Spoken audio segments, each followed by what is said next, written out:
Garden city ಬೆಂಗಳೂರಿನ ಎರಡು ಕಣ್ಣುಗಳು ಅಂದ್ರೆ ಲಾಲ್ಬಾಗ್ ಮತ್ತು ಕಬ್ಬನ್ ಪಾರ್ಕ್. ಹಚ್ಚ ಹಸಿರಿನ ನಗರ ಅನ್ನೋ ಹೆಸರು ಬರಲು ಕೂಡ ಈ ಎರಡು ದೊಡ್ಡ ಉದ್ಯಾನವನಗಳೇ ಪ್ರಮುಖ ಕಾರಣ.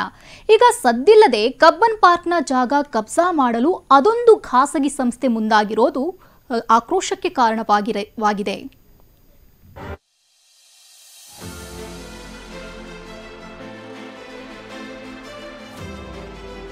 ಕಬ್ಬನ್ ಪಾರ್ಕ್ ಒಳಗೆ ಖಾಸಗಿ ಆರ್ಟ್ ಗ್ಯಾಲರಿ ನಿರ್ಮಾಣಕ್ಕೆ ಪ್ಲಾನ್. ಸರ್ವೆ ಮುಗಿಸಿರುವ ಖಾಸಗಿ ಸಂಸ್ಥೆ ವಾಕರ್ಸ್ ಅಸೋಸಿಯೇಷನ್ ಕಿಡಿ. ಹೌದು, ಕಬ್ಬನ್ ಪಾರ್ಕ್ನಲ್ಲಿ ಖಾಸಗಿಯವರಿಗೆ ಸುಮಾರು 2.5 ಎಕರೆ ಜಾಗವನ್ನ ಆರ್ಟ್ ಗ್ಯಾಲರಿ ಉದ್ದೇಶಕ್ಕೆ ಕೊಡುವ ಲೆಕ್ಕಾಚಾರ ನಡೀತಾ ಇದೆ. ಮುಖ್ಯ ಕಾರ್ಯದರ್ಶಿಗಳ ಮೌಖಿಕ ಆದೇಶದಡಿ ಈಗಾಗಲೇ ಸರ್ವೆ ಕಾರ್ಯವು ಮುಗಿದಿದೆ ಎಂದು ಕಬ್ಬನ್ ಪಾರ್ಕ್ ವರ್ಕರ್ಸ್ ಅಸೋಸಿಯೇಷನ್ ಆರೋಪಿಸ್ತಾ ಇದೆ. 15 ವರ್ಷದಿಂದ ನಾವು ಕಬ್ಬನ್ ಪಾರ್ಕ್ ಉಳಿಸಬೇಕು, ಯಾವುದೇ ಖಾಸಗಿಯವರು ಕೊಡಬಾರದು, ಆರ್ಟ್ ಗ್ಯಾಲರಿ ಮಾಡ್ಲಿಕ್ಕೆ ಹೊರಟಿದ್ದಾರೆ.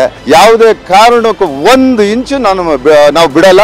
ಕಬ್ಬನ್ ಪಾರ್ಕ್ ವರ್ಕರ್ಸ್ ಸದಾ ಕಬ್ಬನ್ ಪಾರ್ಕ್ ನ ಉಳಿಸಬೇಕು ಅಂತ ನಾವು ಹೋರಾಟ ಮಾಡಿದ್ವಿ. 300 ಎಕರೆ ಇದ್ದ ಕಬ್ಬನ್ ಪಾರ್ಕ್ 196 ಎಕರೆಗೆ ಬಂದಿದೆ. ಈ ನಡುವೆ ಪಾರ್ಕ್ನಲ್ಲಿ ವೆಂಕಟಪ್ಪ ಆರ್ಟ್ ಪುನರ್ ಅಭಿವೃದ್ಧಿ ಕೆಲಸ ನಡೀತಾ ಇದೆ.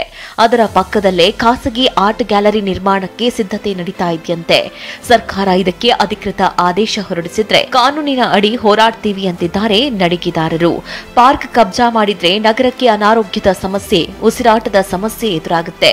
ವಿದ್ಯಾರ್ಥಿಗಳನ್ನ ಕರೆತಂದು ಪ್ರತಿಭಟಿಸ್ತೀವಿ ಅಂತ ಪರಿಸರ ಹೋರಾಟಗಾರರು ಎಚ್ಚರಿಸಿದ್ದಾರೆ. 1 ಇಂಚು ನಾವು ಬಿಡಲ್ಲ. ಯಾಕಂದ್ರೆ ಇದು ಇರುವುದು ಲಂಗ್ ಸ್ಪೇಸ್. ನಮ್ಗೆ ಇದು ಬೆಂಗಳೂರಲ್ಲಿ ಇರೋದು ಒಂದೇ. ಕೂಡ್ಸ್ರು ಅಂತ ಹೇಳಿದ್ರು, ಏನ್ ಬಂದ್ರು ನಾವು ಬಂದು ಪ್ರಾಣ ಕೊಡ್ತೀವಿ ಅಂತ ಹೇಳಿದ್ದಾರೆ. ಚಿಕ್ಕ ಮಕ್ಕಳು ಒಬ್ಬೊಬ್ಬರು ಕಬ್ಬನ್ ಪಾರ್ಕ್ ಮೇಲೆ ಕಣ್ಣಿದೆ. ಯಾಕ್ರಿ ಹೋಗಕ್ಕೆ ಆ ಕಡೆ ಕಬ್ಬನ್ ಪಾರ್ಕ್ ಅಲ್ಲಿ ಕೊಡಲ್ಲ ನಾವು. ಆರ್ಟ್ ಗ್ಯಾಲರಿ ಮಾಡೋದಕ್ಕೆ ಬೇಕಾದಷ್ಟು ಜಾಗಗಳಿದೆ. ಆದ್ರೆ ಇದಕ್ಕಾಗಿ ಬೆಂಗಳೂರಿನ ಆಕ್ಸಿಜನ್ ಪಾರ್ಕ್ ಆಗಿರುವ ಕಬ್ಬನ್ ಪಾರ್ಕ್ಗೆ ಕೈ ಹಾಕಲು ಹೊರಟಿರೋದು ಆಕ್ರೋಶಕ್ಕೆ ಕಾರಣವಾಗಿದೆ. ಕಿರಣ್ ಸೂರ್ಯ, TV9 ಬೆಂಗಳೂರು.